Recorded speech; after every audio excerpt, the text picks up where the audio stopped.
1, 2, 3, fourth, and fifth bars of B. Symphoria. The Urban Dictionary defines it as the feeling of euphoria that one gets after hearing an amazing piece of classical music. For Central New York classical music fans, Symphoria is a rebirth of sorts.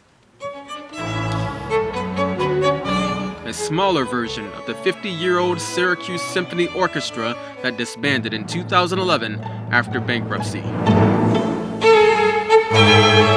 Symphoria has been embraced by musicians who feared they had played their last professional notes in Syracuse. Well, I've always loved playing in orchestras all my life, and I just thought that because the community had lost such an asset as the Syracuse Symphony, and it was ended in such a bad manner with the bankruptcy, and there was a lot of bad taste in the community about various things, and I just wanted to have the music continue because Syracuse needs it.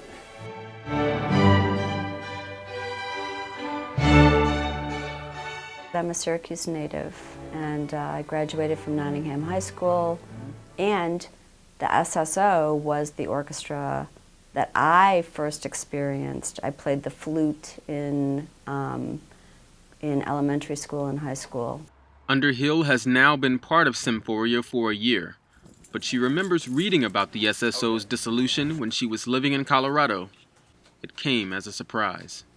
I was astonished, as everybody else was, that the Syracuse Symphony Orchestra in its 50th year would meet its demise. And I watched from 2,000 miles away as the organization imploded.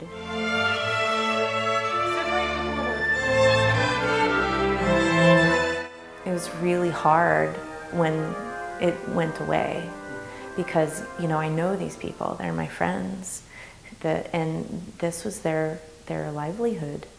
And so it wasn't just about the fact that we weren't going to have a symphony in Syracuse anymore. It was about my friends not having work anymore, and they have kids and families and no way to support them. Many of them had to leave and go find work in other places.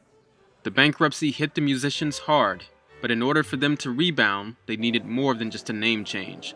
So they started with a cooperative agreement. This is a musician-founded organization, which means that the musicians are really at the core of shaping its future.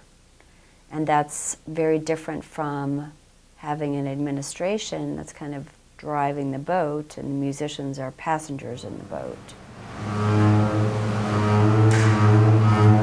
So far, this new strategy has kept Symphoria in the black, but not without some sacrifices.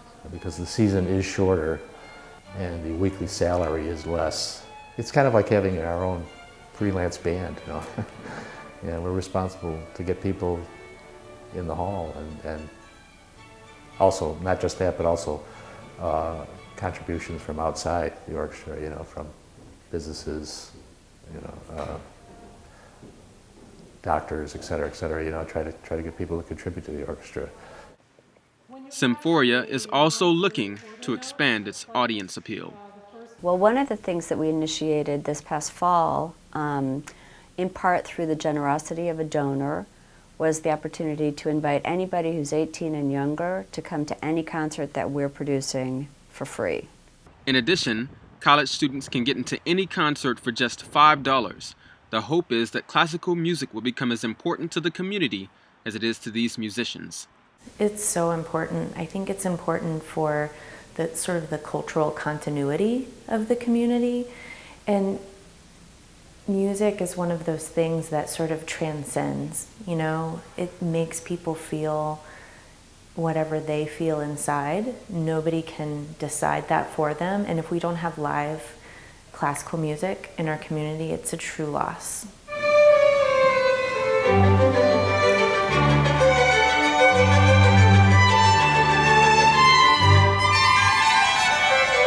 This is something that when I get a paycheck, I'm amazed. Can't believe that I get paid to do this. So, really, I would do it for nothing. This is the Civic Center where Symphoria often plays that seats up to 2,100. But because the orchestra is now smaller, they choose to play in more intimate venues. But the other part of it is when we have really great performances like we do here at the St. Paul's Cathedral, especially this, because it's such a nice place to play, the casual concerts. Sometimes the level of playing is much more because it sounds so great and it's more intimate. And so you get involved in that. And so you feel great and you might have a great performance. And so you're still high from that, so you might not be able to sleep as well.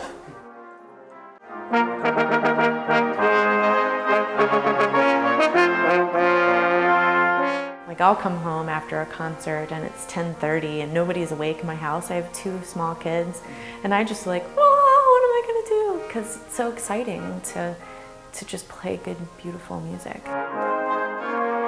Catherine Underhill hopes that kind of passion for Symphoria catches on in central New York on a larger scale.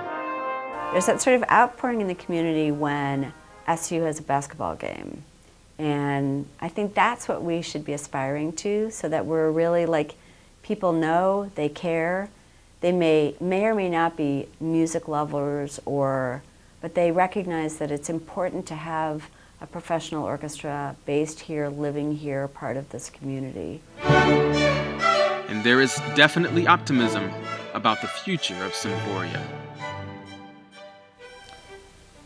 It seems like since we're a co-op organization, we own it, and so there's more interest in keeping it healthy and good vibrations, if you want to call it that. You know, good feelings, and just everybody's pulling together much more than before.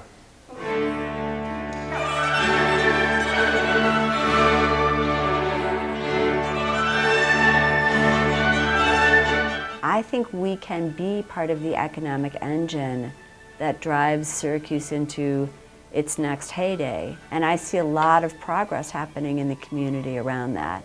That's really cool to be a part of.